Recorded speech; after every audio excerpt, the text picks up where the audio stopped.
Hello everyone, my name is Jyoti. Welcome to job aspire hub YouTube channel. आज हम बात करने वाले हैं एक परमानेंट पोस्ट की, जो कि एयरफोर्स स्कूल अर्जनगढ़ से जो है रिलीज किया गया है, जो कि न्यू दिल्ली में सिचुएटेड है। ठीक है, तो आपकी जॉब लगेगी तो न्यू दिल्ली में लगेगी। तो आप देख सकते हैं मैं इनकी ऑफिशियल वेबसाइट पे हूँ, जिसका लिंक आपको इसी वीडियो के डिस्क्रिप्शन बॉक्स में मिल जाएगा। पहला ही इन्होंने यहाँ पर मेंशन कर दिया है, ओपन करते ही जो है पहले ही पेज पे आपको ये दिख जाएगा, दैट इज इंपॉर्टेंट अपडेट।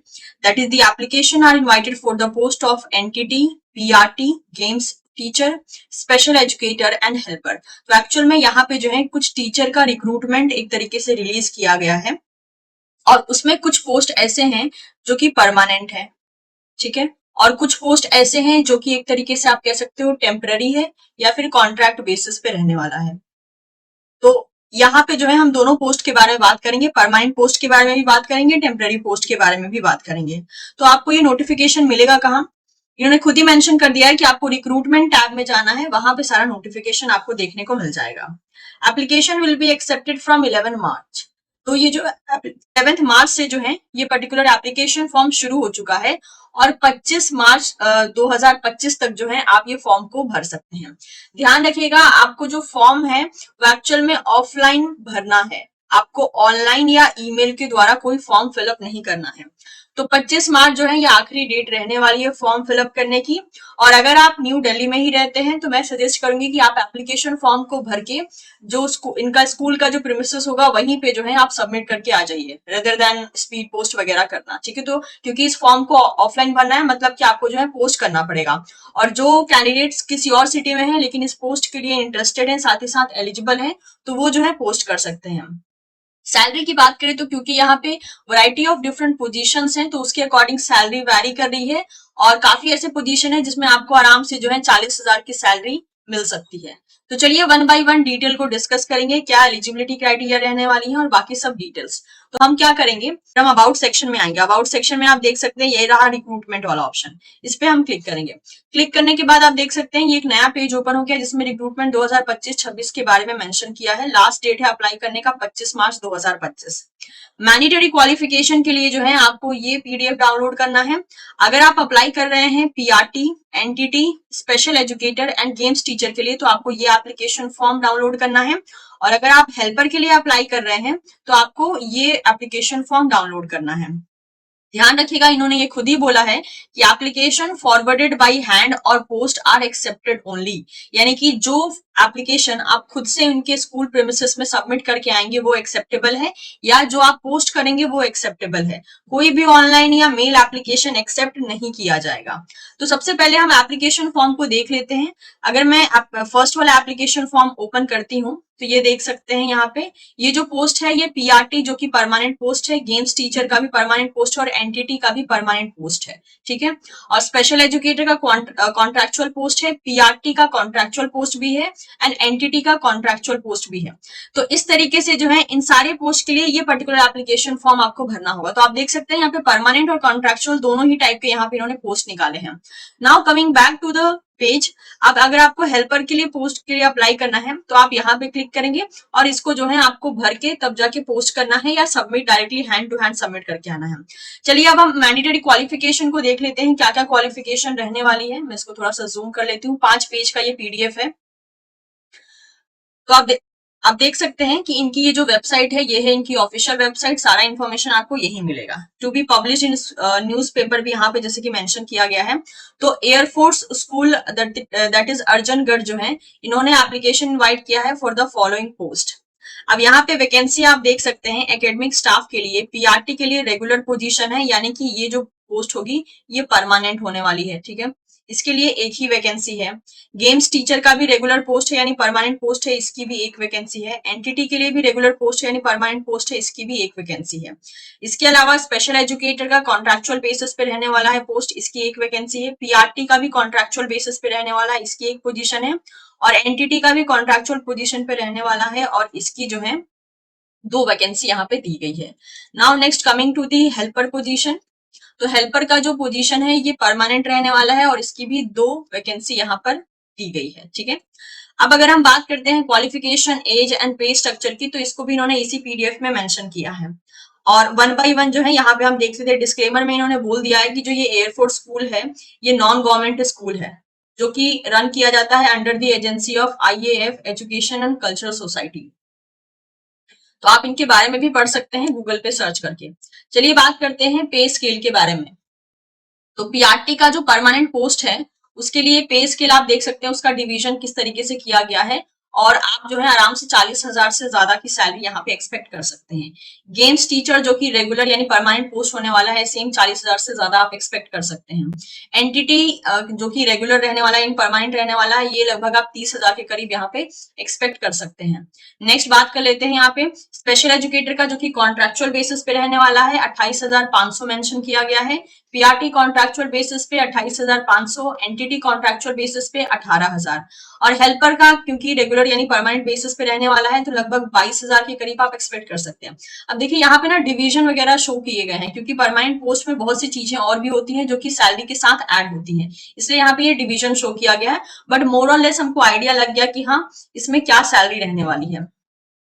इसके अलावा अगर हम क्वालिफिकेशन की बात करते हैं तो पीआरटी, ठीक है, प्राइमरी टीचर की अगर हम बात करते हैं तो रेगुलर के लिए आप अप्लाई करें या फिर कॉन्ट्रेक्चुअल के लिए अप्लाई करें। मैंडेटरी क्वालिफिकेशन में देख सकते हैं, बोला है सीनियर सेकेंडरी या इक्विवेलेंट डिग्री होनी चाहिए 50% मार्क्स के साथ, और 2 साल का डिप्लोमा चाहिए that is in elementary education from a recognise board. ये पहला केस हो सकता है। या दूसरा क्या बोला है कि आपका सीनियर सेकेंडरी होना चाहिए विथ 50% मार्क्स, 4 साल की बैचलर होना चाहिए that is in elementary education.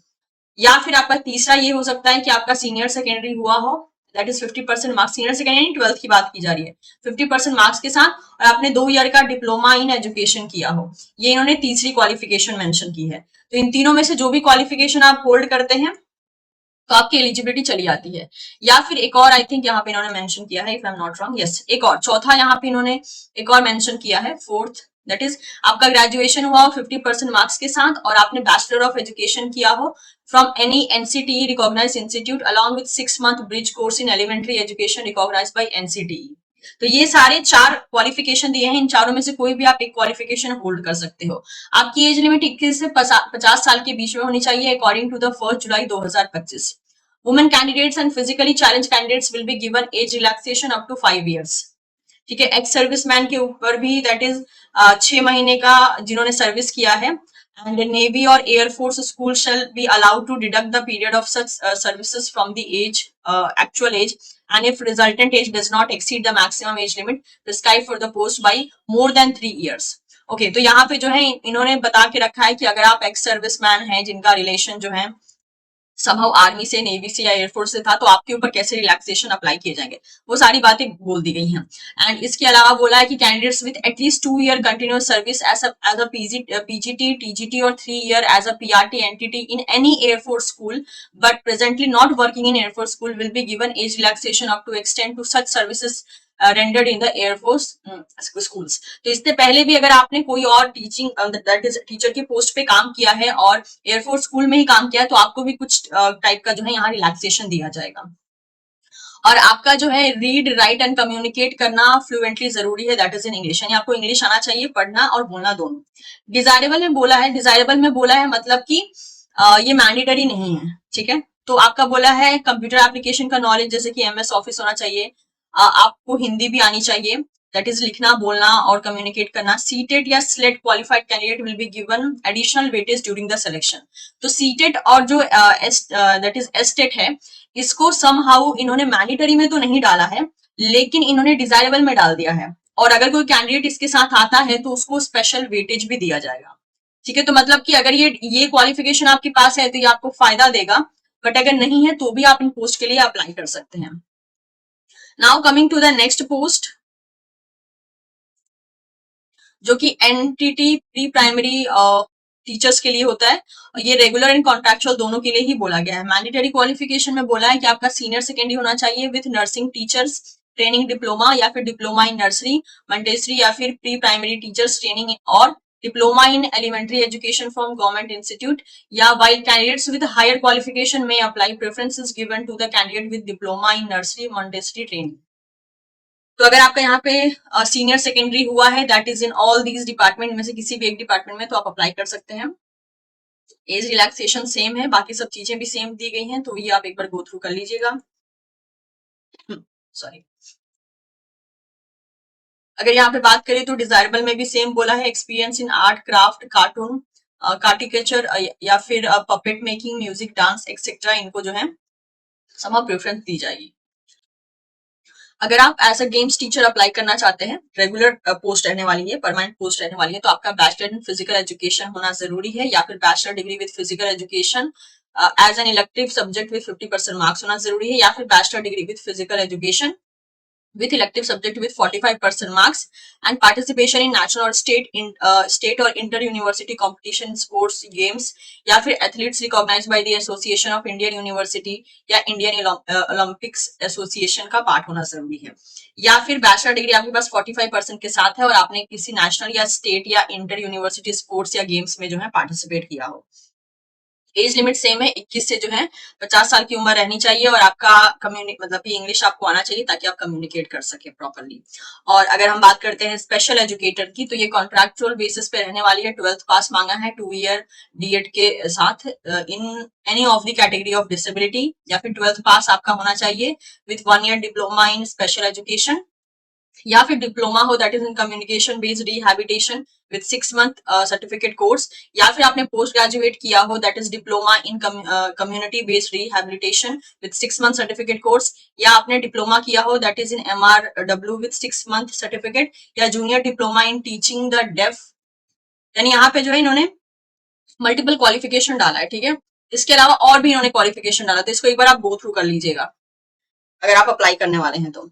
Helper की बात करें यहाँ पे, तो हेल्पर का भी परमानेंट पोस्ट रहने वाला है, मिनिमम सेकेंडरी पास आपका होना चाहिए with any government recognised school board, age limit 21 से 40 साल तक हो सकती है, और women candidate will be given age relaxation up to the maximum of 5 years, और बाकी एक सर्विसमैन का जो है यहाँ पे सेम वैसे ही मेंशन किया गया है। ओके, तो ये था सारा का सारा डिटेल अबाउट द पोस्ट। अब आप में से जो भी कैंडिडेट्स एलिजिबल हैं, एक बार इस पीडीएफ को डाउनलोड करके डिटेल में जरूर पढ़ लीजिएगा अप्लाई करने से पहले, और आपको जो है यहाँ पे डायरेक्टली अप्लाई करना है, ठीक है। इसके अलावा जो है इन्होंने आई थिंक तो यहाँ पे कोई फी वगैरह पे नहीं करना है, आपको डायरेक्टली भर के जो है इनके दैट इज इनके ऑफिस में जो है सबमिट करके आना है, या फिर स्कूल में सबमिट कर सकते हैं या पोस्ट कर सकते हैं। मोस्ट प्रोबेबली यहाँ पे जो है एक इंटरव्यू लिया जाएगा, ठीक है। अब इंटरव्यू की डेट क्या होगी ये मोस्ट प्रोबेबली आपको जो है पर्सनली इन्फॉर्म कर दिया जाएगा, या फिर इनके इसी वेबसाइट पे जो है इन्फॉर्म कर दिया जाएगा, क्योंकि इसके बारे में इन्होंने यहाँ पे जो है कुछ भी मेंशन नहीं किया है, तो इस बात का ध्यान रहे। और अगर इनकेस ये इंटरव्यू नहीं लेते हैं या फिर डायरेक्ट रिक्रूटमेंट लेते हैं, तो इन दैट केस ऑल्सो ये आपको इन्फॉर्म कर देंगे। तो अगर आप पोस्ट करने के लिए भी जाते हो तो वहां पे भी इस बारे में पूछ सकते हो कि इंटरव्यू लिया जाएगा या डायरेक्ट रिक्रूट किया जाएगा, पर जहां तक मुझे लगता है एक फॉर्मल इंटरव्यू, या फिर आप कह सकते हो कि आपसे आपको रिक्रूट करने से पहले आपके साथ जो है समहाउ आपकी क्वालिफिकेशन क्या है, बाकी सब चीजें क्या है, वो एक बार वेरीफाई जरूर किया जाएगा, राइट। तो इस बात का ध्यान रखिए। और तो इन्होंने यहाँ पे कुछ मेंशन नहीं किया है जहां तक मैं देख पा रही हूँ। ओके, यहाँ पे जैसे कि देख सकते हैं, वेट अ मिनट, यहाँ पे मेंशन किया है इन्होंने, the school management committee reserve the right to cancel the selection process at any stage even after the advertisement without any notice और assigning any reason. The mode of official communication is WhatsApp और email of the candidates. Okay, तो official communication का तरीका हो गया, आप उनको WhatsApp कर सकते हैं या ईमेल कर सकते हैं, ठीक है। इसके अलावा इन्होंने और कुछ मेंशन नहीं किया है। तो जहां तक मैं मतलब समझ पा रही हूँ, या तो एक इंटरव्यू किया जाएगा, और इंटरव्यू नहीं भी किया जाता है फिर भी आपको रिक्रूट करने से पहले आपसे एक बार मिला जरूर जाएगा, just to see, just to verify your qualification, और उसके बाद आपको रिक्रूट किया जाएगा।